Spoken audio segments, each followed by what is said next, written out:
Hi, my name is Marsialle Arbuckle, and this is my story.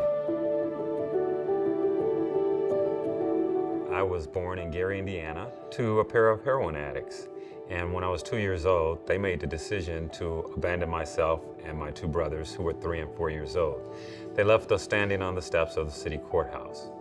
We were very fortunate in the fact that the person who discovered 3 little boys standing there, or noticed us standing there, happened to be a social worker.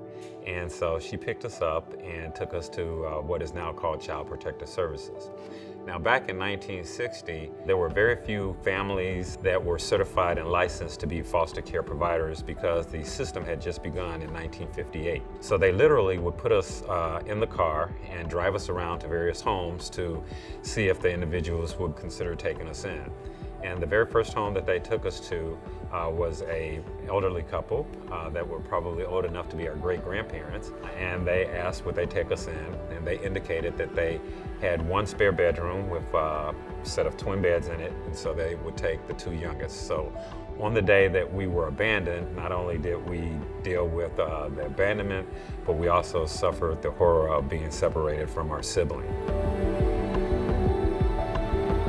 Fortunately, the home that they placed us in was exactly the type of home that the individuals who had designed the system intended. They were a loving couple who raised us as their own children, and although they never adopted us, we stayed in their home for 16 years until we were ready to go off to graduate from high school and go off to college.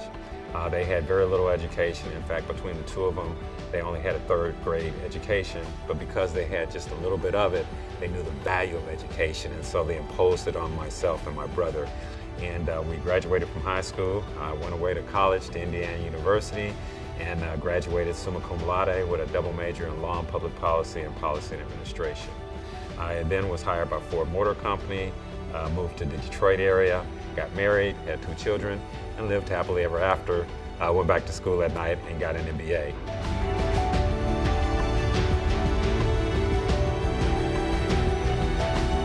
After launching the Center for Urban Youth and Family Development, we started investigating and researching other institutions that work with youth in foster care, and we learned about the Children's Center, and we learned about their Young Adult Self-Sufficiency program, which is an excellent program that provides training and support to individuals that want to work with youth that are in and transitioning out of foster care. We like the way that they set the program up and provide certification for those individuals that are participating in the program.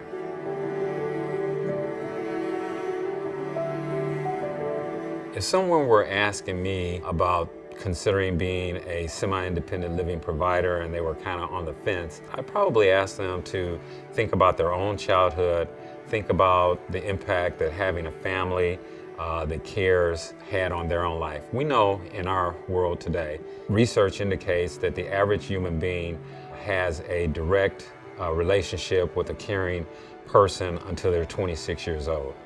We know that youth in foster care often are in a position where they don't have a caring adult in their life after they reach the age of 18. And it has a tremendous impact on the outcome in their life. And to be a caring person who wants to provide that support is a wonderful thing that gives you a great uplifting feeling in your own life. One other thing that I would share with people who are considering this is not to do this for money. It's not a business, it's a passion. It's something that you have to do from the heart.